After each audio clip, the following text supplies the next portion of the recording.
दा जेथुनाखि जोनोमनिफ्रायनो मेगन खाना बे आदाया पेसाब खालामनो आंखौ लिंनायखाय आङो बोलांनानैहाय बाहेरायाव पेसाब खालामहोहैबाय। दा आङो बोबोनायफोरखौहाय आं भिडिअ लानाय जायाखिसै। दा आङो बबे लामाजों फैदोंमोन, दा आङो बे लामाजों संनानै थांफिननो रोङोना रोङा बे आदाखौहाय आङो सोंनाय जासिगोन। जेनेबा दहाय बबेजों बोबोदों बेजोंहाय थांफिननो रोंगोन ना रोङा आदा? जेनेबा आं बोबोनाय लामाजों हायो ने? ओमफ्राय मा रोखोम आन्दाज थायो जेनेबा बे लामाफ्रा ओरै बे गुवारै थिम थिम मोनला जों खारनो हाबाय। आच्छा, ओमफ्राय नोङो मोखासथ' लानाय बायदि जायो जेनेबा लामाफोरखौ ने? मोखासथ' जिनाय बायदि जायो। आच्छा, ओमफ्राय दा जेनेबा आं दहाय बबे लामाजों बोबोदोंमोन बेजों ओंखारफिननो हाखागोन दा? माबा सोनाब खोला। सोनाब खोला ने? दा आङो नायनोसै, नोंथांमोनाबो नायफालांदो। दा नै अबे लामाजों बोबोदोंमोन बेजों ओंखारफिनबाय आरोना इयो। जि जायगायावहाय कार दङ ना बे खाथियावनो गसंनानै थाबाय थाखादोंमोन। दा बेयावहाय बियो संनानै थाहैफिननो हायो ना हाया? ओइ आदा बोरैबा थांबायलै नै ओरैसो ओरैसो। औ, दा जेखिया जा दा थांगासिनो दं आरो। दा बेबायदि थुग्रोम थुग्रोम गानायनानै थाबायनाय जायो ने, बुहुद खस्थ' आरो।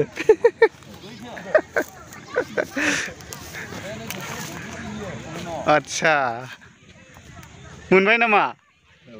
हा? मोनबाय? फुरा आइडिया थायो नै।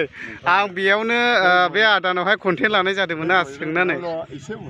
बे गयरायावल' ने? दा फाइनालि गाव थानाय जायगायावहाय मोनफैफिनबाय नै। लोगोफोर, NLC नि दायो 68 एनुवेल कनफारेन्स जागासिनो दङ चिरां डिस्ट्रिक्ट खयलामयला VCDC नि सिङाव थानाय बान्दोगुरि फुटबल गेलेग्रा फोथाराव। दा आङो बेयावनो दिनै सफैबावनाय जाबाय। आङो नोंथांमोननो दिनैनि भिडिअनि गेजेरजों बेखौसो दिन्थिनो थांगासिनो दङ। सासेया बेबायदिनो जोनोमनिफ्रायनो मेगन खाना। मेगनाथ' जोनोमनिफ्रायनो गैखा जाहैबाय। ओरैबायदि संसारा गोजाना गोसोम बेनिबो जेबो खिथानो रोंखादा? आदा नोंसिनि न'आ अबाव? बेंटलथिं। बेंटलथिंजाय? मा गामि गोलैयो? दुमरुथुलि। दुमरुथुलि, चिरां डिस्ट्रिक्टआनो ने? आच्छा, ओमफ्राय नामा नोंना मा नाम? बेनेन मोसाहारि। दा बे मेगन खाना मानसिया ओरैबायदि मेथाइ खननो नागिरदों। दा बियो मा रोखोम मेथाइ खनो आरो बिनि गारांफ्रा मा रोखोम, आं नोंथांमोननो भिडिअनि गेजेरजों एसे दिन्थिलांनोसै। नोंथांमोनाबो नायफालांबानो जाबाय आरोखि। ओमफ्राय नोंथांमोननि गोसोफ्राव मा रोखोम नांदों बे मेथाइखौ खोनासंनानै नोंथांमोना कमेन्ट बक्सआव कमेन्ट खालामनो हागोन आरोखि।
हामबायसै दोनथ'बाय